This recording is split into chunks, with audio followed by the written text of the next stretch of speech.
మహాశివరాత్రి సందర్భంగా హరీష్ అకాడమీ అందిస్తోంది అన్ని ఆన్లైన్ కోర్సులపై discount offers. Group 2, SI, constable, GPO, JLM, core jobs మరియు JL.DL ఫుల్ కోర్స్ ఏదైనా 499 రూపాయలు మాత్రమే. కోర్స్ వాలిడిటీ 6 నెలలు. ఈ ఆఫర్ ఫిబ్రవరి 14 నుండి ఫిబ్రవరి 20 వరకు మాత్రమే. సులభంగా జాబ్ సాధించే విధంగా లెజెండరీ ఫ్యాకల్టీచే రూపొందించబడిన standard and updated online classes. 3 లక్షల మందికి పైగా పర్చేస్ చేసిన ఆన్లైన్ క్లాసెస్. మరెందుకు ఆలస్యం? వెంటనే హరీష్ అకాడమీ యాప్ ను డౌన్లోడ్ చేసుకోండి, విజయం సాధించండి. Harish the best academy. Phone 8341116915.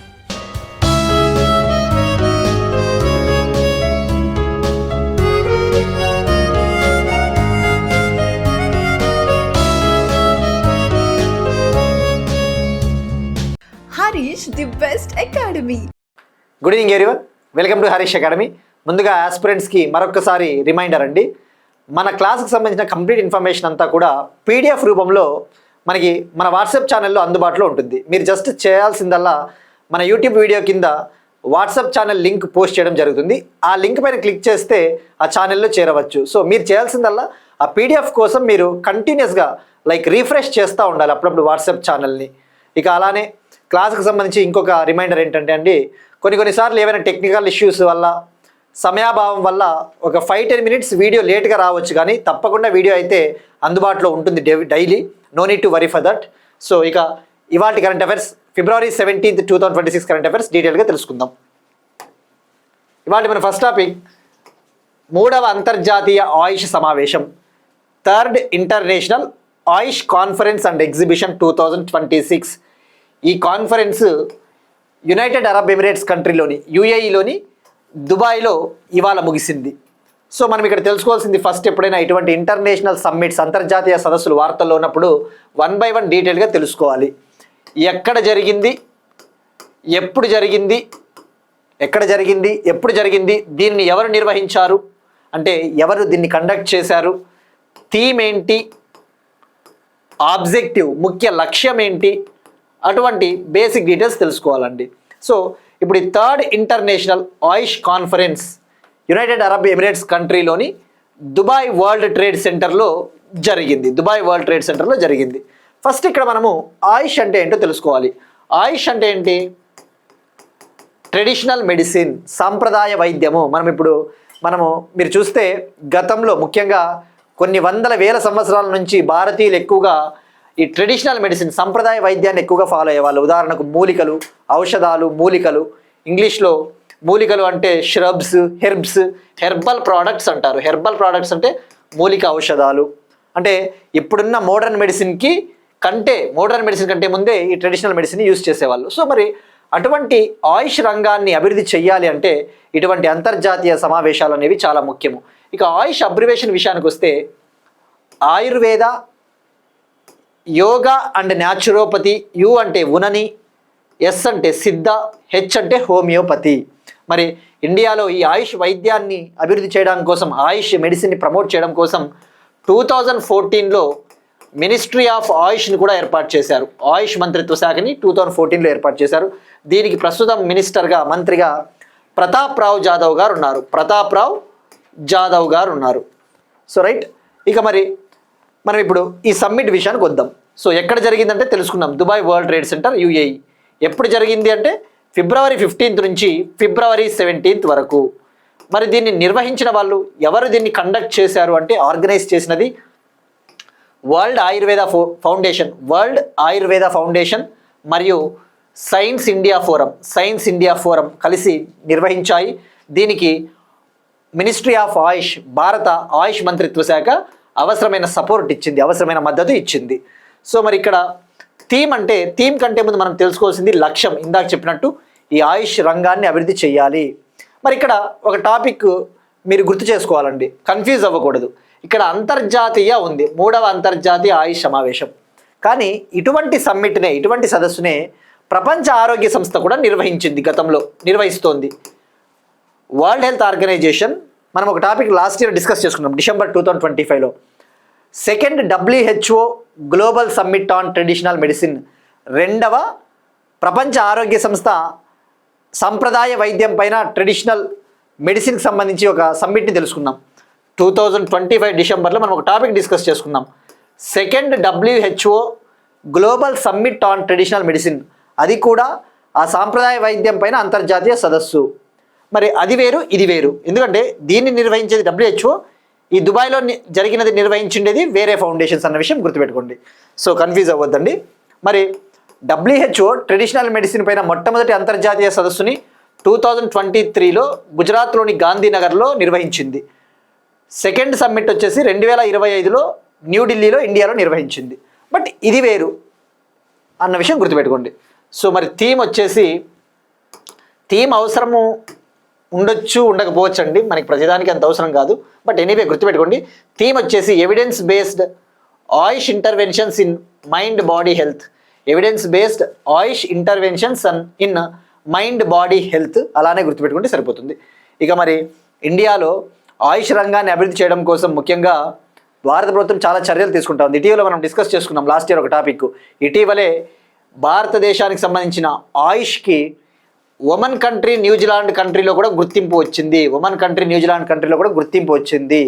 అలానే 2023-24తో పోల్చుకుంటే 2024-25లో ఈ యొక్క ఆయుష్ ఎగుమతులు పెరిగాయి, ఆయుష్ ప్రోడక్ట్స్ ఎక్స్పోర్ట్స్ పెరిగాయి, ఇంక్రీజ్ అయ్యాయని చెప్పేసి కూడా తెలుసుకున్నాం. ప్రతి పాయింట్ చాలా ఇంపార్టెంట్ అండి. సో మరి ఇండియాలో ఎవ్రీ ఇయర్ నేషనల్ ఆయుర్వేద డేగా, జాతీయ ఆయుర్వేద దినోత్సవంగా సెప్టెంబర్ 23న సెలబ్రేట్ చేసుకుంటాం. ఇక ఇంటర్నేషనల్ యోగా డే అంటే June 21. సో ఇలాంటి బేసిక్ డీటెయిల్స్ అండి సరిపోతాయి మనకి, more than enough information. Next one, Bharat France ఆవిష్కరణల సంవత్సరం 2026, India France innovation year 2026. France president Emmanuel Macron గారు ఇండియా పర్యటనకు వచ్చారు. February 17 నుంచి February 19 వరకు ఇండియాలో పర్యటించబోతా ఉన్నారు. ఈయన ఇండియా AI ఇంపాక్ట్ సమ్మిట్లో పాల్గొనడం కోసం వచ్చారు. మరి ఈ కాంటెక్స్ట్లో ఇవాళ మహారాష్ట్రలోని ముంబైలో ప్రైమ్ మినిస్టర్ నరేంద్ర మోడీ గారితో ఈయన మీట్ అయ్యారు. ఇక్కడ కొన్ని కీలకమైన ఇనిషియేటివ్స్ తీసుకున్నారు, కొన్ని ముఖ్యమైన ప్రోగ్రామ్స్ లాంచ్ చేయడం జరిగింది. అందులో ముఖ్యమైనది భారత్ ఫ్రాన్స్ ఆవిష్కరణల సంవత్సరం 2026. అంటే 2026 ఇయర్ని ఇన్నోవేషన్ ఇయర్గా వీళ్ళు ప్రకటించారు. ఎగ్జామ్లో డైరెక్ట్గా అడుగుతాడు, 2026ని ఇన్నోవేషన్ ఇయర్గా ఏ కంట్రీస్ ప్రకటించాయంటే ఇండియా, ఫ్రాన్స్. మరి దీని ముఖ్య ఉద్దేశం ఏంటి? ఎప్పుడైనా పేర్లోనే ఉంది, ఇన్నోవేషన్ అంటే స్టార్టప్స్ని ప్రమోట్ చేయాలి. ఇరు దేశాల మధ్య ఈ అంకుర సంస్థలకు సంబంధించి మనము కోఆపరేషన్ చేసుకోవాలి, పరస్పర సహకారం అందించుకోవాలి. సో స్టార్టప్స్, రీసెర్చ్ని ఇరు దేశాల మధ్య డెవలప్ చేసుకోవాలి అన్న ముఖ్య ఉద్దేశం, అంతే. సో డైరెక్ట్గా అడుగుతాడండి. మరి 2026కి చాలా ప్రాముఖ్యత ఉంది. మనం రీసెంట్గా కూడా తెలుసుకున్నాం, లాస్ట్ ఇయర్ 2026 ఇయర్ని ఒక దేశము కుటుంబ సంవత్సరంగా ప్రకటించింది. 2026 ఇయర్ని ఫ్యామిలీ ఇయర్గా ప్రకటించిన కంట్రీ ఏది మనం తెలుసుకున్నామండి, యునైటెడ్ అరబ్ ఎమిరేట్స్. 2026ని ఇయర్ ఆఫ్ ఫ్యామిలీ ఇయర్గా ప్రకటించింది. కుటుంబ సంవత్సరం అంటే ఏంటి? కుటుంబానికి మనం ఏ విధంగా అయితే విలువ ఇస్తామో ఇండియా, అలానే మేము కూడా విలువ ఇస్తామని చెప్పేసి UAE ప్రకటించింది. అలానే 2026ని Indian army year of networking and data సెంట్రిసిటీగా ప్రకటించింది. Year of networking and data సెంట్రిసిటీగా ఇండియన్ ఆర్మీ ప్రకటించింది. దాని ముఖ్య ఉద్దేశం ఏంటంటే ఈ ఆర్మీలో నెట్వర్కింగ్, AI పాత్రని పెంపొందించాలి, ఇంక్రీజ్ చేయాలి అని. సో ఇట్లా మనకి చాలా ఇంపార్టెంట్ అండి ఇవి టాపిక్స్. ఇక మరి ఎమ్మాన్యుయల్ మ్యాక్రాన్ ఈయన ఇండియాకి 4th టైం ఇది రావడం, 4వసారి ఇది రావడం. బట్ ముంబైకి అయితే ఫస్ట్ టైం వచ్చారు. ఇక ఇండియా ఫ్రాన్స్ అంటేనే గుర్తు రావాల్సింది మనం ఇటీవల డిస్కస్ చేసుకున్నాం. ఇటీవల ఏమంటే డిస్కస్ చేసుకున్నామండి, 114 రఫాలే జెట్స్కి సంబంధించి ఇండియా ఫ్రాన్స్ మధ్య ఇటీవల ఒక ఒప్పందం కుదిరింది. 114 Rafale multi role fighter jets, multi role యుద్ధ విమానాలకు సంబంధించి మనము ఫ్రాన్స్తో గవర్నమెంట్ టు గవర్నమెంట్ డీల్ కుదుర్చుకున్నాం. అంటే ప్రభుత్వాల మధ్య కుదిరిన ఒప్పందం ఇది. మరి రఫాలే ఫైటర్ జెట్స్ని ఎవరు తయారు చేస్తారండి? ఫ్రాన్స్కు చెందిన డసాల్ట్ ఏవియేషన్ అనే ఒక ప్రభుత్వ రంగ సంస్థ, ఫ్రాన్స్కు చెందిన డసాల్ట్ ఏవియేషన్ కంపెనీ. మరి దీని ఎంత ఈ డీల్ వాల్యూ ఈ 114 రఫాల జెట్ల కోసం అప్రాక్సిమేట్లీ 3.25 lakh crore డీల్, 3.25 లక్షల కోట్లు. ఓవరాల్గా ఫ్రాన్స్తో 3.6 లక్షల కోట్ల డీల్కు ఇటీవల రక్షణ కొనుగోళ్ల మండలి డిఫెన్స్ అక్విజిషన్ కౌన్సిల్ ఆమోదం తెలిపింది, అప్రూవల్ ఇచ్చింది. ఫ్రాన్స్తో మనకి ఇదే అతిపెద్ద రక్షణ ఒప్పందం. It is the biggest defence deal with the France. మరి ఇక్కడ మనం ఇంకొక స్టాటిక్ పాయింట్ ఆఫ్ వ్యూలో ఒకటి తెలుసుకోవాలండి. మరి మొత్తం ఇప్పుడు రఫాలే ఫైటర్ జెట్స్ ఇండియాలో ఎన్ని ఉన్నాయంటే ఇండియన్ ఎయిర్ ఫోర్స్ దగ్గర 36 ఉన్నాయి. గుర్తుపెట్టుకోండి, ఇండియన్ ఎయిర్ ఫోర్స్ దగ్గర ఆల్రెడీ 36 రఫాలే జెట్స్ సర్వీస్లో ఉన్నాయి. నేవీ కోసము లాస్ట్ ఇయర్ 26 రఫాలే ఫైటర్ జెట్స్కి మనం ఆర్డర్ చేశాం. నేవీ కోసము 26 మెరైన్ వర్షన్స్ 26 ఆర్డర్ చేశాము. ఇప్పుడు మరో 114 అంటే ఓవరాల్గా 176 అవుతాయి మనకి ఇవన్నీ కనుక డెలివరీ చేస్తే. 176 రఫాలే జెట్లు. రఫాలే అంటే ట్విన్ ఇంజన్, 2 ఇంజన్లు అని చెప్పేసి తెలుసుకున్నాం. సో ఇట్లా అప్డేట్ చేసుకోండి. ఎవరైనా వినని వాళ్ళు కూడా ప్రీవియస్ క్లాసులు మిస్ అయిన వాళ్ళకి హెల్ప్ అవుతుంది, ఆల్రెడీ వింటున్న వాళ్ళకి కూడా ఒకసారి గుర్తు చేసుకున్నట్లు ఉంటుందండి. నెక్స్ట్ వన్, యుగే యుగిన్ భారత్ జాతీయ మ్యూజియం. యుగే యుగిన్ భారత్ నేషనల్ మ్యూజియం. యుగే యుగిన్ భారత్ నేషనల్ మ్యూజియం. మనకి నేషనల్ మ్యూజియం ఇటువంటివి చాలా ఇంపార్టెంట్ అండి, స్టాటిక్ పాయింట్ ఆఫ్ వ్యూలో అయినా అనలిటికల్ పాయింట్ ఆఫ్ వ్యూలో అయినా. మరి ఇండియన్ గవర్నమెంట్ ఆఫ్ ఇండియా ఢిల్లీలో ఉన్న నార్త్ బ్లాక్ని సౌత్ బ్లాక్ని యుగే యుగిన్ భారత్ జాతీయ మ్యూజియంగా కన్వర్ట్ చేయబోతా ఉన్నారు. అలా దీన్ని మార్చబోతా ఉన్నారు. ఇక ఇటీవలే తెలుసుకున్నాం, ప్రైమ్ మినిస్టర్ నరేంద్ర మోడీ గారు సేవా తీర్థ్ కాంప్లెక్స్ని ప్రారంభించారు. అలానే కర్తవ్య భవన్ 1, కర్తవ్య భవన్ 2ని ప్రారంభించారు, లాంచ్ చేశారని చెప్పేసి. సో తద్వారా వీళ్ళు సౌత్ బ్లాక్ని వదిలిపెట్టేసి ఈ యొక్క పరిపాలనా విభాగం అంతా ఇప్పుడు సౌత్ బ్లాక్ నుంచి సేవా తీర్థ్ కాంప్లెక్స్కి కర్తవ్య భవన్కి షిఫ్ట్ అయింది. సో ఈ కాంటెక్స్లో తెలుసుకోవాల్సింది మనము ఈ నార్త్ బ్లాక్ సౌత్ బ్లాక్ గురించి ఒక 2 పాయింట్లు తెలుసుకున్న తర్వాత ఈ మ్యూజియం గురించి తెలుసుకోవాలి. ఈ నార్త్ బ్లాక్ సౌత్ బ్లాక్ అనేవి బ్రిటిష్ టైంలో నిర్మించిన బిల్డింగ్లు, పరిపాలనా భవనాలు, గవర్నెన్స్ బిల్డింగ్స్. మరి ఇక్కడ ఏం చేసేవాళ్ళు అంటే ముఖ్యంగా సౌత్ బ్లాక్లో కేబినెట్ మీటింగ్స్ జరిగేవి. జవహర్లాల్ నెహ్రూ గారితో మొదలుపెట్టి నరేంద్ర మోడీ గారితో వరకు క్యాబినెట్ మీటింగ్స్ మొన్నటి వరకు సౌత్ బ్లాక్లోనే జరిగేవి. బట్ ఇప్పుడు పరిపాలనా సౌలభ్యం కోసం, ప్రజలకు సేవలను అత్యుత్తమంగా అందించడం కోసం, గవర్నెన్స్ సర్వీసెస్ని బెస్ట్గా అందించడం కోసం ఈ సేవా తీర్థ్కి కర్తవ్య భవన్కి షిఫ్ట్ చేశారు. So north south blocks clear కదండి. మళ్ళీ ఇప్పుడు ఏం చేయబోతా ఉన్నారు అంటే యుగే యుగిన్ భారత్ మ్యూజియంగా కన్వర్ట్ చేయబోతున్నారు. మరి ఏముంటాయి ఈ మ్యూజియంలో? మ్యూజియం అంటేనే జనరల్గా ఏముంటాయండి?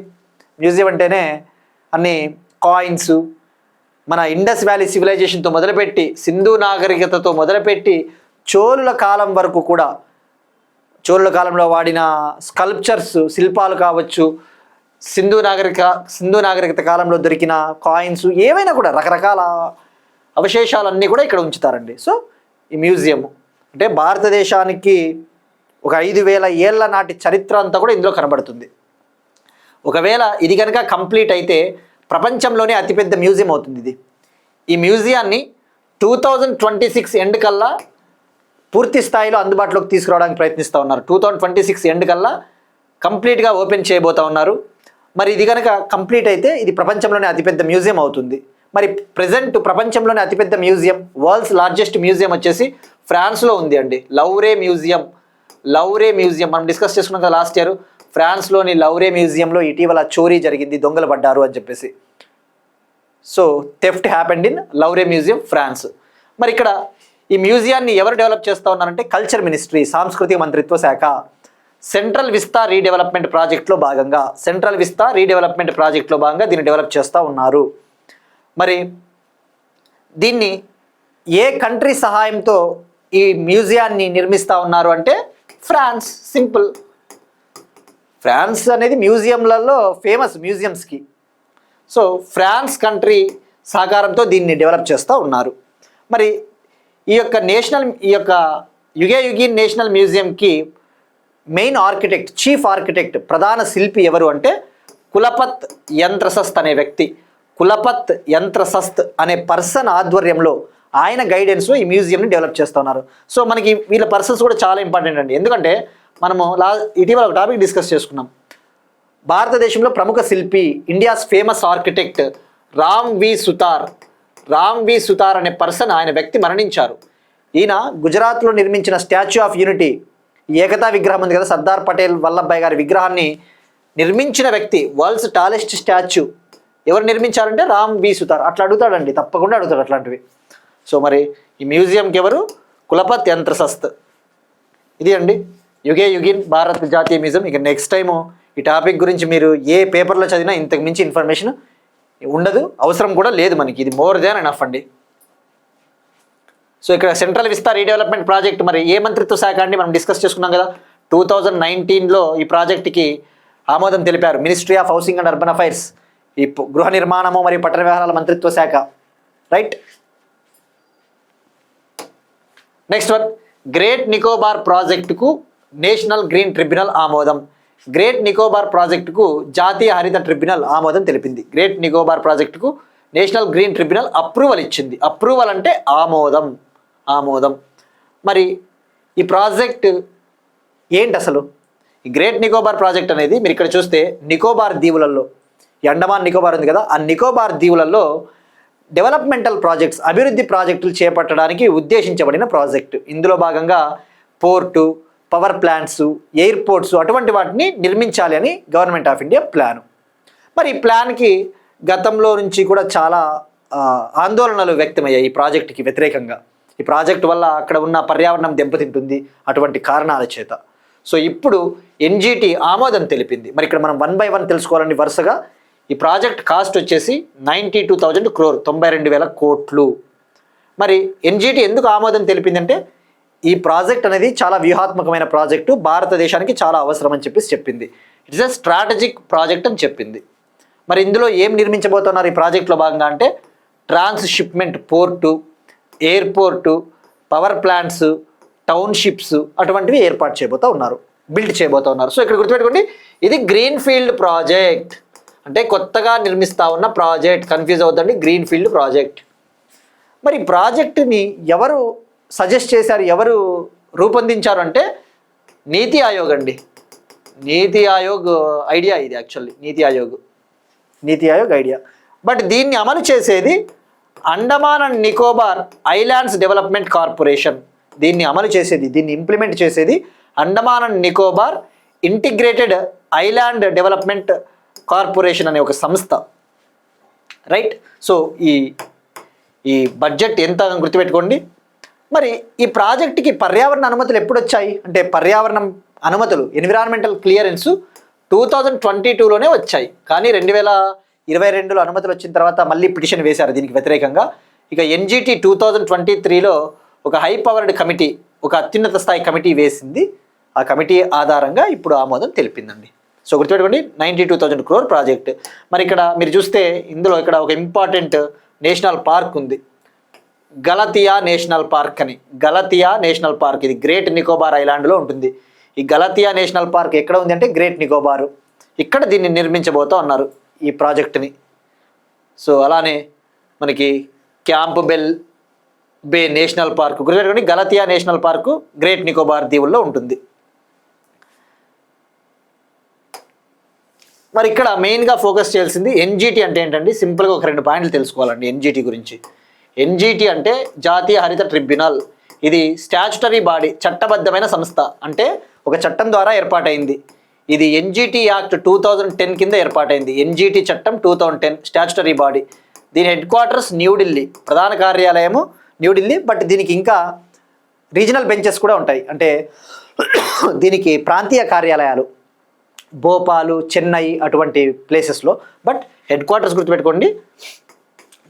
ప్రపంచంలో పర్యావరణం కోసం ఒక ట్రిబ్యునల్ని ఏర్పాటు చేసిన 3వ దేశం ఇది. ప్రపంచంలో పర్యావరణ సమస్యలను పరిష్కరించడం కోసం ఒక కోర్టు లాంటిది ఏర్పాటు చేసిన 3వ దేశం భారతదేశం. ఇండియా కంటే ముందు ఆస్ట్రేలియా, న్యూజిలాండ్ ఇలాంటి గ్రీన్ ట్రిబ్యునల్స్ని ఏర్పాటు చేశాయి. సో ఇది అండి మనకి సరిపోతుంది ఇన్ఫర్మేషన్. సో ఇది గ్రేట్ నికోబార్ ప్రాజెక్ట్. ఎనీథింగ్ మళ్ళీ ఏదైనా ఇన్ఫర్మేషన్ అప్డేట్ అవుతూ ఉంటే నేను ఎలాగో అప్డేట్ చేస్తూనే ఉంటాను ఈ ప్రాజెక్ట్కి సంబంధించి. నెక్స్ట్ వన్, ఓల్ చికీ లిపి శతాబ్ది ఉత్సవాలు. ఓల్ చికీ లిపి శతాబ్ది ఉత్సవాలు. ప్రెసిడెంట్ ద్రౌపది ముర్ము గారు న్యూఢిల్లీలో ఓల్ చికీ స్క్రిప్ట్ శతాబ్ది ఉత్సవాలని ప్రారంభించారు. ఓల్ చికీ స్క్రిప్ట్ అంటే ఏంటి? లిపి. మన తెలుగుకి ఏ విధంగా అయితే లిపి ఉందో సాంస్క్రిట్కి దేవనాగరి లిపి ఎలా ఉందంటే, లిపి అంటే ఏంటి? మనం ఏదైనా రాయాలి అంటే, మన భాషను రాయాలి అంటే స్క్రిప్ట్, అదే లిపి. మరి ఇప్పుడు ఇక్కడ తెలుసుకోవాల్సింది 100 years ఆఫ్ ఓల్డ్ చికీ స్క్రిప్ట్. మరి ఈ సందర్భంగా గవర్నమెంట్ ఆఫ్ ఇండియా కాయిన్ని విడుదల చేసింది, అలానే ఒక పోస్టల్ స్టాంప్ను కూడా రిలీజ్ చేసింది. మరి ఇక్కడ ఈ ఓల్డ్ చికీ లిపి ఏ భాషస్థులు ఏ లాంగ్వేజ్ పీపుల్ వాడతారు అంటే సంతాలీ కమ్యూనిటీ, ముఖ్యంగా సంతాలీ ప్రజలు, సంతాలీ భాష మాట్లాడే సంతాలీ లాంగ్వేజ్ మాట్లాడే ప్రజల యొక్క స్క్రిప్ట్ అది. మరి మనం లాస్ట్ ఇయర్ తెలుసుకున్నాం, ప్రెసిడెంట్ ద్రౌపది ముర్ము గారు ఈ సంతాలీ భాష మాట్లాడే ప్రజల కోసం రాజ్యాంగాన్ని కూడా ఈ ఓల్డ్ చికీ స్క్రిప్ట్లో, ఓల్డ్ చికీ లిపిలో విడుదల చేశారు. తద్వారా వాళ్ళ రాజ్యాంగాన్ని వాళ్ళ లిపిలో చదువుకోవచ్చు అని చెప్పేసి. మరి ఇక్కడ తెలుసుకోవాల్సింది మనం ఫస్ట్ ఈ స్క్రిప్ట్ని ఎవరు డెవలప్ చేశారు, ఎప్పుడు డెవలప్ చేశారు అంటే ఈ స్క్రిప్ట్ని ఒడిషాకు చెందిన పండిట్ రఘునాథ్ ముర్ము 1925లో అభివృద్ధి చేశారు, 1925లో డెవలప్ చేశారు. మరి ఇక్కడ మనం తెలుసుకోవాల్సింది సంతాలీ భాష మాట్లాడే ప్రజలు ఎక్కడ ఉంటారు. ఇది మనం ఆల్రెడీ తెలుసుకున్నామండి లాస్ట్ ఇయర్, బట్ ఇంకోసారి తెలుసుకోవాలా. సంతాలీ లాంగ్వేజ్ 8th షెడ్యూల్లో ఉంటుంది. ఇండియన్ కాన్స్టిట్యూషన్ 8వ షెడ్యూల్ ఏమని చెప్తుంది? 22 లాంగ్వేజెస్, 22 భాషలు. మరి ఈ సంతాలీ లాంగ్వేజ్ ఎక్కడ మాట్లాడతారు అంటే బీహార్, జార్ఖండ్, ఒడిషా, వెస్ట్ బెంగాల్, అస్సాంలో కూడా కొంతమంది ఉంటారండి. సో మెయిన్గా అయితే Bihar, Jharkhand, Odisha, west Bengal, Assam, right. So గుర్తుపెట్టుకోండి, ఇది 8వ షెడ్యూల్లో ఉంది. మరి 8వ షెడ్యూల్లో ఈ భాషని ఎలా చేర్చారు? ఏ రాజ్యాంగ సవరణ చట్టం అంటే 92వ రాజ్యాంగ సవరణ చట్టం 2003, 92nd కాన్స్టిట్యూషనల్ అమెండ్మెంట్ యాక్ట్ 2003 ద్వారా 8వ షెడ్యూల్లో 4 భాషలను చేర్చడం జరిగింది. అవి Bodo language, Dogri language, Maithili language, Santali language. Bodo, Dogri, Maithili, Santali, ఇది గుర్తుపెట్టుకోండి, పాలిటీలో చాలా ఇంపార్టెంట్ ఇది, రైట్. సో ఇది అండి ఓల్డ్ చికీ లిపి శతాబ్ది ఉత్సవాలు. ఆ ఇయర్ గుర్తుపెట్టుకోండి, పండిట్ రఘునాథ్ ముర్ము, ఒడిషా. నెక్స్ట్ వన్, భారతదేశపు మొట్టమొదటి హైడ్రోజన్ వ్యవసాయ డ్రోన్, దేశంలోనే తొలి హైడ్రోజన్ వ్యవసాయ drone, India's first indigenous hydrogen drone. ఈ ఇండియాలోనే ఫస్ట్ టైం హైడ్రోజన్ ఎనర్జీతో నడిచే ఒక అగ్రికల్చర్ డ్రోన్ని లాంచ్ చేయడం జరిగింది హర్యానాలో. మరి ఇక్కడ మనం తెలుసుకోవాల్సింది ఎవరు డెవలప్ చేశారు, ఎవరు అభివృద్ధి చేశారు అటువంటివి. హర్యానాకు చెందిన ఒక startup company wow go green company, హర్యానాకు చెందిన ఒక startup company wow go green అనే కంపెనీ దీన్ని లాంచ్ చేసింది. ఫిబ్రవరి 14 నుంచి ఫిబ్రవరి 16 వరకు హర్యానాలోని హిసార్ సిటీలో కృషి దర్శన్ ఎక్స్పో జరిగింది, కృషి దర్శన్ ఎగ్జిబిషన్. ఆ ఎగ్జిబిషన్లో దీన్ని ప్రదర్శించారు. మరి దీనివల్ల లాభాలు ఏంటి అంటే దీన్ని ఉపయోగించి ఫర్టిలైజర్స్ చల్లవచ్చు. ఈ హైడ్రోజన్ డ్రోన్లో 3 kg హైడ్రోజన్ని నింపితే, 3 kgల హైడ్రోజన్ ఇంధనాన్ని నింపితే 3 hours పాటు కంటిన్యూస్గా గాలిలో ఇది ఫర్టిలైజర్స్ని స్ప్రెడ్ చేస్తుంది, ఈ పురుగుల మందుల్ని చల్లుతుందన్నమాట. తద్వారా రైతులకి పదే బ్యాటరీ ఛార్జింగ్ చేయాల్సిన అవసరం కూడా ఉండదు. ఈ డ్రోను 50 కిలోల వరకు బరువు మోస్తుంది, 50 kg వరకు ఎరువుల్ని మోసుకొని పోగలదు. సో వాటర్ రిసోర్సెస్ కూడా ఎక్కువగా ఉపయోగించదు ఇది ఈ నీటి వనరులను కూడా ఎక్కువగా ఉపయోగించుకోదు. తద్వారా ఎన్విరాన్మెంట్కి కూడా చాలా లాభము, పర్యావరణానికి కూడా చాలా లాభం. ఎందుకంటే కర్బన ఉద్గారాలు కూడా విడుదల కావు. హైడ్రోజన్ ఎనర్జీ అనేది క్లీన్ ఫ్యూయల్, హరిత ఇంధనం కాబట్టి, రైట్. మరిక హర్యానా అంటేనే గుర్తురావాల్సిండేది భారతదేశపు మొట్టమొదటి హైడ్రోజన్ ఆధారిత train, India's first hydrogen powered ట్రైన్ని ఎక్కడ లాంచ్ చేశారు? హర్యానాలోని జింద్ నుంచి సోనిపత్ రైల్వే జంక్షన్ల మధ్య. ఈ డ్రోను 15 lakhs అంటండి, 15 lakhs. Next one, Telangana current affairs. Not only Telangana current affairs, చాలా important topic. Bio Asia summit, bio Asia సదస్సు ఇవాళ హైదరాబాద్లో ప్రారంభమైంది. మరి ఇక్కడ బయో ఆసియా సదస్సు అంటే ఏంటో తెలుసుకోవాలి. బయో అంటేనే లైఫ్ సైన్సెస్ రంగము. ఈ లైఫ్ సైన్సెస్ రంగం, ఫార్మాస్యూటికల్ రంగము, బయాలజీ ఇవన్నీ కదా, ఆ రంగాల్ని అభివృద్ధి చేయాలి. ఫార్మాస్యూటికల్స్ అంటే ఔషధ రంగాన్ని అభివృద్ధి చేయాలి అని చెప్పేసి ఎవ్రీ ఇయర్ ఈ సమ్మిట్ జరుగుతుంది. ప్రతి సంవత్సరం కూడా ఈ సదస్సు జరుగుతుంది. మరి బయో ఆసియా సదస్సు ఇవాళ హైదరాబాద్లో ప్రారంభమైంది. 2 రోజుల పాటు జరుగుతుంది, ఫిబ్రవరి 17th నుంచి 18th వరకు. దీన్ని తెలంగాణ చీఫ్ మినిస్టర్ రేవంత్ రెడ్డి గారు ప్రారంభించారు. ఇది ఆసియాలోనే అతిపెద్ద లైఫ్ సైన్సెస్ సదస్సు అని చెప్పవచ్చు. Asia's largest life sciences forum అని చెప్పవచ్చు. మరి ఎన్నవ ఎడిషన్ అంటే ఈ సంవత్సరం జరుగుతూ ఉన్నది 23వ ఎడిషన్, 23వసారి జరుగుతూ ఉంది, 23rd ఎడిషన్. మరి థీమ్ విషయానికి వస్తే థీమ్ ఇంకొకసారి తెలుసుకుందామండి. లాస్ట్ టైం తెలుసుకుందాం, బట్ ఇంకొకసారి థీమ్ వచ్చేసి tech bio unleashed AI automation and the biology revolution. Tech bio unleashed AI automation and the biology revolution.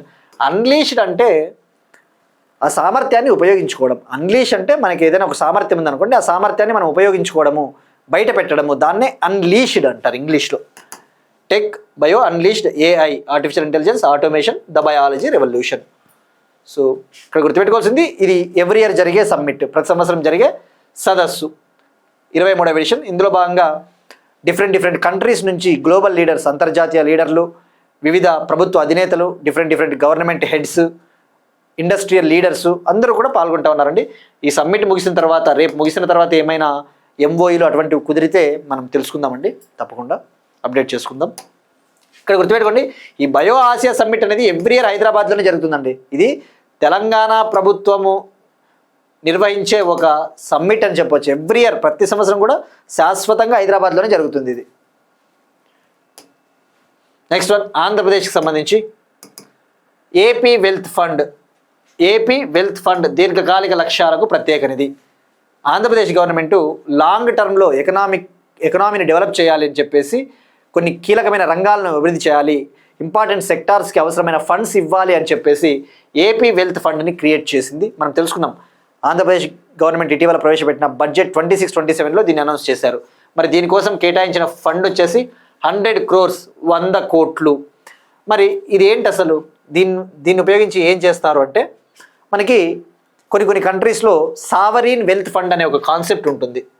Sovereign wealth funds అని కొన్ని ప్రత్యేకమైన నిధులు ఉంటాయి. ముఖ్యంగా నార్వే, యుఏఈ కంట్రీ, అటువంటి కంట్రీస్లో ఈ నిధులు ఉంటాయి. ఇవేంటివంటే గవర్నమెంట్ ఏర్పాటు చేసే ఫండ్స్. ఇవి గవర్నమెంట్ క్రియేట్ చేసే డెడికేటెడ్ ఫండ్స్, ప్రభుత్వాలు ఏర్పాటు చేసే నిధులు ఇవి. వీటి ముఖ్య ఉద్దేశం ఏంటంటే ముఖ్యమైన రంగాలకు డబ్బులు ఇవ్వాలి, ముఖ్యమైన ఇంపార్టెంట్ సెక్టార్స్కి ఫండ్స్ ఇవ్వాలి. ఇందులో ప్రైవేట్ సెక్టార్ కూడా ఇన్వెస్ట్మెంట్స్ పెట్టవచ్చు, ప్రైవేట్ రంగం కూడా పెట్టుబడులు పెట్టవచ్చు. సో అంటే ఇది పీపీపీ ఫండ్ అని చెప్పవచ్చు, పబ్లిక్ ప్రైవేట్ పార్ట్నర్షిప్ ఫండ్ అని చెప్పవచ్చు. మరి నార్వే, అబుదాబి లాంటి ఏరియాస్లో ఇవి ఉన్నాయి. ఇప్పుడు ఆంధ్రప్రదేశ్ కూడా ప్రవేశపెట్టబోతూ ఉంది. మరి ఇక్కడ ఏం చేస్తారు అంటే, ఆంధ్రప్రదేశ్ గవర్నమెంటు తనకు వచ్చే ఆదాయ వనరులు ఏవైతే ఉంటాయో, అంటే న్యాచురల్ రిసోర్సెస్, సహజ వనరులు, అటువంటి వాటి నుంచి వచ్చే ఇన్కమ్, ఆదాయ వనరుల నుంచి కొంత అమౌంట్ని ఈ ఫండ్కి కేటాయిస్తారు. ఈ ఫండ్లో ప్రైవేట్ సెక్టార్ కూడా కొద్దిగా పెట్టుబడులు పెడుతుంది. ఈ ఫండ్ ప్రాజెక్ట్స్కి ఉపయోగిస్తారు. ఆ వచ్చే లాభాలలో పెట్టుబడి నిష్పత్తి ఆధారంగా చెల్లిస్తారు. ఈ వచ్చే ప్రాఫిట్స్లలో ఆ ఇన్వెస్ట్మెంట్ రేషియో ఆధారంగా ప్రైవేట్ సెక్టార్కి కూడా కొన్ని చెల్లింపులు చేయడం జరుగుతుంది అనమాట. సో సింపుల్ అండి. Sovereign wealth fund, for example Indian government 2015లోనే నేషనల్ ఇన్వెస్ట్మెంట్ ఇన్ఫ్రాస్ట్రక్చర్ ఫండ్ అని చెప్పేసి లాంచ్ చేసింది. 2015లో నేషనల్ ఇన్వెస్ట్మెంట్ ఇన్ఫ్రాస్ట్రక్చర్ ఫండ్, ఇది కూడా ఒక సావరీన్ వెల్త్ ఫండ్ లాంటిదే. సో సింపుల్ గుర్తుపెట్టుకోండి, 100 crores. నెక్స్ట్ వన్, బయోడైవర్సిటీ, జీవ వైవిధ్యానికి సంబంధించి కర్నూలులో నల్ల రెక్కల తెల్లడేగ. మనకి బయోడైవర్సిటీ అండి, కొన్నిసార్లు ఏదైనా ఒక ప్రాంతంలో అరుదుగా కనపడే పక్షులైనా జంతువులైనా వాటి గురించి మనం ఒక 2 పాయింట్లు తెలుసుకోవాలి, ఎక్కువ వద్దు. కర్నూలులో రేర్గా ఒక బర్డ్ కనబడింది, నల్ల రెక్కల తెల్లడేగ. దీన్ని ఇంగ్లీష్లో చెప్పాలంటే బ్లాక్ షోల్డర్డ్ కైట్ బర్డ్ అంటారు. బ్లాక్ షోల్డర్డ్ కైట్ బర్డ్గా పిలుస్తారు. సో మరి ఇది కర్నూలు డిస్టిక్ కోడుమూరు, ఆంధ్రప్రదేశ్ కర్నూలు డిస్టిక్ కోడుమూరు పట్టణ శివారులోని అగ్రికల్చరల్ ల్యాండ్స్, వ్యవసాయ పొలాల్లో ఇది కనబడింది. ఇది ఫార్మర్స్ ఫ్రెండ్ అని చెప్పవచ్చు, రైతులకి స్నేహితుడు లాంటిది. ఎందుకంటే పంట పొలాల్లో ఉండే మిడతలు, ఎలుకలు, పురుగులు అటువంటి వాటిని తింటుంది. మరి తెలుగులో అయితే రామదాసు పక్షి అంటారు, తెలుగులో రామదాసు పక్షి. మరి ఇది ఎక్కువగా ఆఫ్రికాలో ఉంటుంది. ఆఫ్రికా, ఆస్ట్రేలియా అటువంటి ప్రాంతాలలో. ఇండియాలో అయితే సిక్కిము, నాగాల్యాండ్లో అక్కడక్కడ ఇవి కనబడుతూ ఉంటాయి. బట్ ఆంధ్రప్రదేశ్లో అయితే చాలా రేర్గా కనబడుతుంది. సో గుర్తుపెట్టుకోండి, బ్లాక్ షోల్డర్ స్కైట్ బర్డ్ ఆంధ్రప్రదేశ్లో కనబడింది. మరి దీని ఐయూసిఎన్ స్థితి ఏంటి? ఐయూసిఎన్ అంటే ఏంటి? International union for the conservation nature స్థితి. ఐయూసిఎన్ స్థితి వచ్చేసి లీస్ట్ కన్సర్న్, అంటే ఆందోళన చెందవలసిన అవసరం లేదు, వీటి సంఖ్య ఎక్కువగా ఉంది. లీస్ట్ కన్సర్న్, ఇది సరిపోతుందండి. Black shouldered kite bird. Next one, again బయోడైవర్సిటీకి సంబంధించి ఒక ఇంపార్టెంట్ సముద్ర జీవుల్ని శాస్త్రవేత్తలు కనుగొన్నారు. లియోగలతియా సముద్రగిరి కొత్త స్క్వాట్ లాబ్స్టర్ జాతి. రీసెర్చర్స్, శాస్త్రవేత్తలు ఒక కొత్త స్క్వాట్ లాబ్స్టర్ జాతి జీవుల్ని కనుగొన్నారు. వాటి పేరు లియోగలతియా సముద్రగిరి. రీసెర్చర్స్ న్యూ స్క్వాట్ లాబ్స్టర్ స్పీషీస్ని కనుగొన్నారు. మరి ఇక్కడ స్క్వాట్ లాబ్స్టర్ అంటే తెలుగులో చెప్పాలంటే ఇవి ఒక రకమైన సముద్ర జీవులు. మెరైన్ ఓషన్స్లలో ఉంటాయి. క్రాబ్స్ లాగా ఉంటాయి చూడ్డానికి. పీతలు, ఎండ్రకాయలు అంటారు కదా, ఎండ్రకాయలు, పీతలు అలా ఉంటాయి. చూస్తే మీరు కొద్దిగా క్రాబ్స్ లాగానే ఉన్నాయి. మరి దీని పేరు తెలుసుకుంటే సరిపోతుందండి. లియోగలతియా సముద్రగిరి. ఎక్కడ కనుగొన్నారంటే లక్షద్వీప్ తీర ప్రాంతము. భారత పరిశోధకులు ముఖ్యంగా ఈ సముద్రయాన్ మిషన్లో భాగంగా రీసెర్చ్ చేస్తూ ఉంటే, డీప్ సీ ఓషన్ మిషన్లో భాగంగా రీసెర్చ్ చేస్తూ ఉంటే దీన్ని కనుగొన్నారు. నెక్స్ట్ వన్, 39వ ఆఫ్రికన్ యూనియన్ సమ్మిట్. ఇంటర్నేషనల్ రిలేషన్స్కి సంబంధించి 39th ఆఫ్రికన్ యూనియన్ సమ్మిట్, 39వ ఆఫ్రికన్ యూనియన్ సదస్సు. మనకి ఆఫ్రికన్ యూనియన్, మనకి ఏ విధంగా అయితే సార్క్, బిమ్స్టెక్, ఏషియాను, బ్రిక్స్ ఇటువంటి కూటములు ఉన్నాయో, ఆఫ్రికన్ యూనియన్ అనేది కూడా ఆఫ్రికా ఖండానికి సంబంధించిన ఒక కూటమి. దీని ముఖ్య ఉద్దేశం ఆఫ్రికా కాంటినెంట్ బాగా డెవలప్ అవ్వాలి, బాగా అభివృద్ధి చెందాలి, పీస్ ఉండాలి, శాంతి ఏర్పాటు కావాలి అని చెప్పేసి ఈ ఆఫ్రికన్ యూనియన్ అనేది ఏర్పాటైంది. అట్లా వీళ్ళు సమ్మిట్లు నిర్వహిస్తూ ఉంటారు ప్రతి సంవత్సరము, సదస్సులు.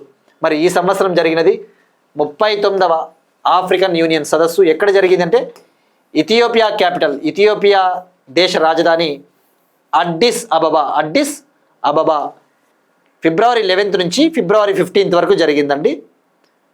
మరి ఇక్కడ మనం తెలుసుకోవాల్సింది ఆఫ్రికన్ యూనియన్ గురించి ఒక 2 పాయింట్లు అండి తప్పకుండా. ఇది ఎప్పుడు ఏర్పాటైంది, ఇందులో మెంబర్ కంట్రీస్ ఎన్ని అని చెప్పేసి. ఇది 2002లో ఏర్పాటైంది. 2002లో. గతంలో దీని పేరు వచ్చేసి ఆర్గనైజేషన్ ఆఫ్ ఆఫ్రికన్ యూనిటీ. తర్వాత 2002 సంవత్సరంలో దీని పేరు ఆఫ్రికన్ యూనియన్గా మార్చడం జరిగింది. మరి ఇందులో మెంబర్ కంట్రీస్ వచ్చేసి 55 ఉంటాయి, గుర్తుపెట్టుకోండి. 55 దేశాలు, 55.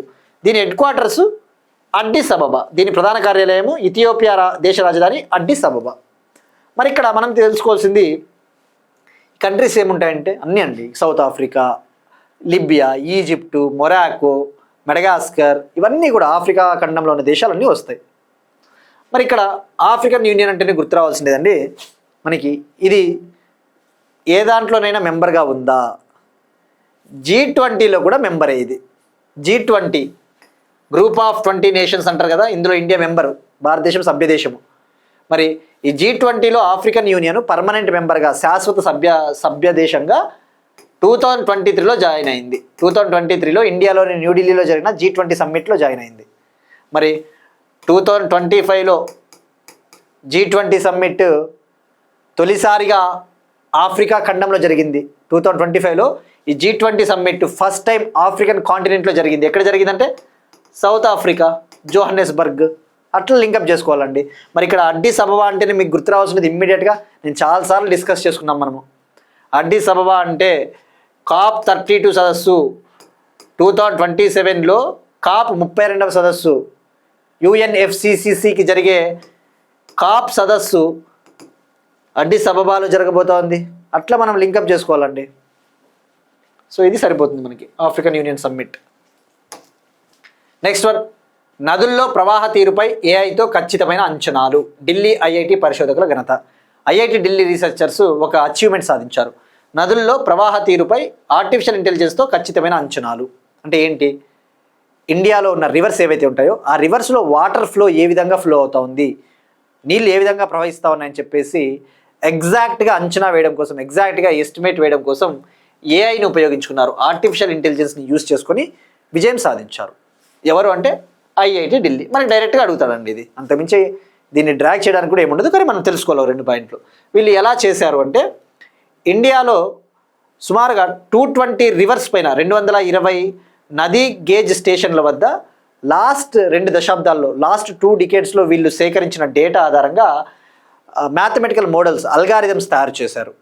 ఈ సాంప్రదాయ నమూనాలకు ఏఐని జోడించి ఈ రివర్స్లో వాటర్ ఫ్లో అవుతుంది కదా, దాన్ని మనము అంచనా వేయవచ్చు ఏ స్థాయిలో ప్రవహిస్తూ ఉంది అని చెప్పేసి. మరి లాభాలు ఏంటి మనం ఇప్పుడు చూస్తూ ఉన్నాం. ముఖ్యంగా డ్యామ్స్లలో సేఫ్టీ కరువు అవుతూ ఉంది. ఇరిగేషన్ చేయాలి అంటే, వ్యవసాయం చేయాలంటే మనకి నీటి వనరులు అవసరము. ఫ్లడ్స్ రావచ్చు, వరదలు రావచ్చు. సో ముందుగానే అటువంటి ప్రాబ్లమ్స్ నుంచి తప్పించుకోవాలంటే ఈ నీటి ప్రవాహ అంచనా అనేది చాలా ముఖ్యం అనమాట. అంతెందుకంటే లాస్ట్ ఇయర్ 2025లో నేషనల్ డ్యామ్ సేఫ్టీ అథారిటీ జాతీయ డ్యామ్ భద్రతా చట్టము జాతీయ డ్యామ్ భద్రతా అథారిటీ ఆంధ్రప్రదేశ్లోని శ్రీశైలం డ్యాము చాలా తీవ్రమైన ప్రాబ్లంలో ఉంది అని చెప్పేసి కూడా హెచ్చరించింది. ఏ డ్యామ్ గురించి? శ్రీశైలం. మరి నేషనల్ డ్యామ్ సేఫ్టీ అథారిటీ ఏ చట్టం కింద ఏర్పాటైంది? డ్యామ్ సేఫ్టీ యాక్ట్ 2021, డ్యామ్ భద్రతా చట్టం 2021. ఇట్లా లింక్ చేసుకోవాలండి మనకి ఆ టాపిక్. డ్యామ్ అనే వర్డ్ కనబడిందంటే ఇట్లా లింక్ చేసుకోవాలి. మరి ఇండియాలో ఎన్ని ఐఐటీస్ ఉన్నాయి టోటల్ యాజ్ ఆఫ్ నౌ? సుమారుగా 23 ఐఐటీలు ఉన్నాయి.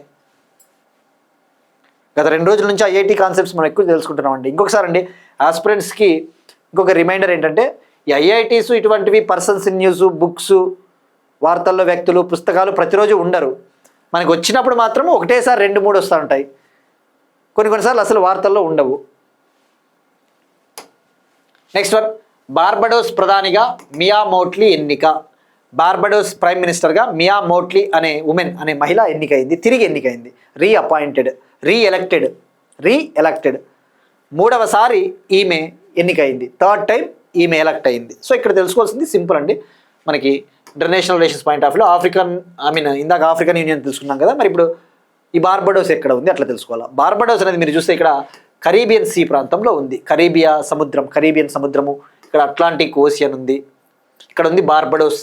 ఈ సౌత్ అమెరికా పైన ఉంది. మీరు చూస్తే వెనిజులా, గయానా పైన ఉంది బార్బడోస్. దీని క్యాపిటల్ బ్రిడ్జ్ టౌన్. మరి బార్బడోస్ అంటేనే గుర్తురావాల్సినది మనకి క్రికెట్ ఎవరైతే చూస్తారో వెస్టిండీస్ గుర్తురావాలా. వెస్టిండీస్ అంటే ఏంటి? వెస్టిండీస్ దీవులు, అవి కొన్ని దీవుల సమూహము. బార్బడోసు, యాంటిగ్వా, ట్రినిడాడ్ అండ్ టొబాగో, అటువంటి దీవుల సమూహమే వెస్టిండీస్ క్రికెట్. వెస్టిండీస్ అనేది ప్రత్యేక దేశం కాదండి. మన ఇండియా మాదిరి లేదంటే యూకే మాదిరి అట్లా కాదు, అవి దీవుల సమూహం. సో మరి ఇక్కడ మరి ఈమె పార్టీ ఏది అంటే బార్బడోస్ లేబర్ పార్టీ.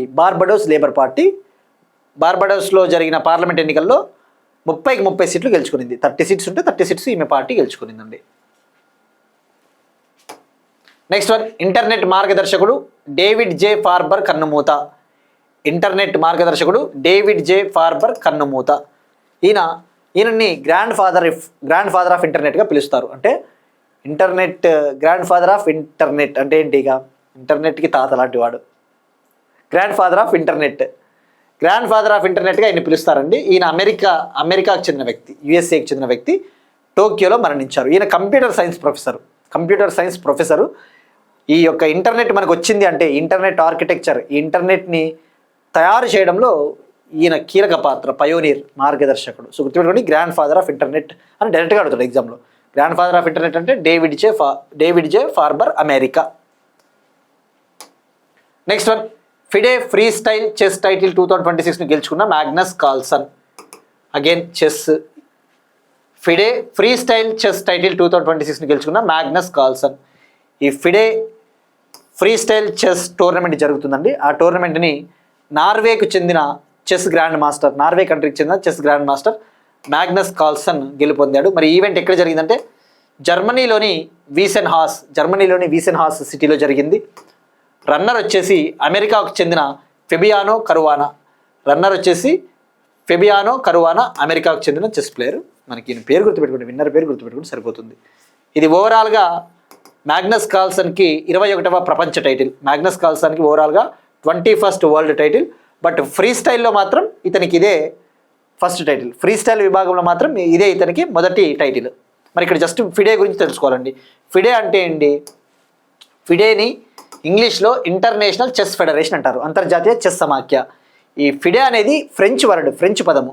ఫ్రెంచ్ భాషలో చెప్పాలంటే ఫెడరేషన్ ఇంటర్నేషనలే డెస్ హెచ్ఎస్ మనకి ఇంటర్నేషనల్ చెస్ ఫెడరేషన్ అని గుర్తుపెట్టుకోండి. ఇది 1924లో ఏర్పాటైంది, ఫ్రాన్స్లోని ప్యారిస్లో ఏర్పాటైంది. ఇది ఒక ఇంటర్నేషనల్ ఆర్గనైజేషన్, బట్ దీనికి హెడ్ క్వార్టర్స్ ప్రధాన కార్యాలయం మాత్రము స్విట్జర్లాండ్లోని లౌసన్నే. ఇందులో 203 నేషనల్ అసోసియేషన్స్ ఉంటాయి. నెక్స్ట్ వన్, 700 T20 వికెట్లు తీసిన తొలి బౌలర్గా రషీద్ ఖాన్. టీ20 క్రికెట్లో 700 వికెట్లు తీసిన ఫస్ట్ బౌలర్గా రషీద్ ఖాన్ నిలిచాడు. ఆఫ్ఘనిస్తాన్ క్యాప్టెన్ అలానే leg spinner Rashid Khan record సృష్టించాడు. T20 క్రికెట్లో 700 వికెట్లు తీసిన ఫస్ట్ బౌలర్గా రికార్డు సృష్టించాడు. ఇక్కడ T20 క్రికెట్ అంటే అన్నీ వస్తాయండి. T20 అంటే డొమెస్టిక్ మ్యాచ్లు, అంతర్జాతీయ మ్యాచ్లు వస్తాయి, డొమెస్టిక్ మ్యాచ్లు వస్తాయి. ఫ్రాంచైజీ క్రికెట్ అంటే IPL, BPL ఏవేవో జరుగుతాయి కదా, IPL, BPL, big bash league అని అన్ని రకాల T20 క్రికెట్లో 700 వికెట్లు తీశాడు. T20 అంటే ఏంటండి, 20 ఓవర్ల మ్యాచ్. ప్రజెంట్ జరుగుతూ ఉన్న T20 వరల్డ్ కప్లో ఈ ఘనత సాధించాడు. మరి present T20 world cup India శ్రీలంకలో జరుగుతూ ఉంది. వన్స్ ఆ టోర్నమెంట్ ముగిసిన తర్వాత మనం ఎలాగో తెలుసుకుంటాం ఎవరు విన్ అయ్యారో అది ఇది అని చెప్పేసి. ఇక ఇవాళ క్వశ్చన్ అండి, కుక్ జలసంధి ఏ దేశంలో ఉంది? ఇటీవల మనం డిస్కస్ చేసుకున్నాం. ఈ కుక్ జలసంధి ఈ దిన మొదటి ఆసియా పారా స్విమ్మర్గా ఏ దేశానికి చెందిన వ్యక్తి నిలిచాడు, అతని పేరు ఏంటి, అది ట్రై చేయండి. ఏ దేశానికి చెందిన వ్యక్తి, అతని పేరు, మరి కుక్ జలసంధి ఎక్కడ ఉంది, విచ్ కంట్రీ, ఇది ట్రై చేయండి తప్పకుండా. కానీ నేను అడిగిన క్వశ్చన్ అండి, భారతదేశం లింపాటిక్ ఫైలేరియాసిస్ వ్యాధిని 2027 కల్లా ఎలిమినేట్ చేయాలని టార్గెట్ పెట్టుకుంది. 2027 కల్లా నిర్మూలించాలి అని చెప్పేసి టార్గెట్ పెట్టుకుంది. తెలుగులో చెప్పాలంటే బోధకాలు, ఏనుగు కాలు అంటారు. ఇక్కడ చూస్తే ఈమె చాలా బాధపడతా ఉంది. సో లింపాటిక్ ఫైలేరియాసిస్, మరి ఇది ఎలా వస్తుంది? ఒక ఆడదోమ కుట్టడం వల్ల, ఫీమేల్ క్యూలెక్స్ అనే మస్కిటో, క్యూలెక్స్ అనే ఒక ఆడదోమ కుట్టడం వల్ల ఇది వస్తుంది. ఇవి వాటి కరెంట్ అఫైర్స్. మనం ఒకసారి క్విక్గా రీక్యాప్ చూద్దాం.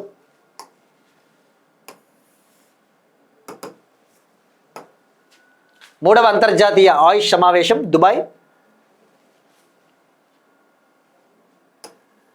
భారత్ ఫ్రాన్స్ ఆవిష్కరణ సంవత్సరం 2026.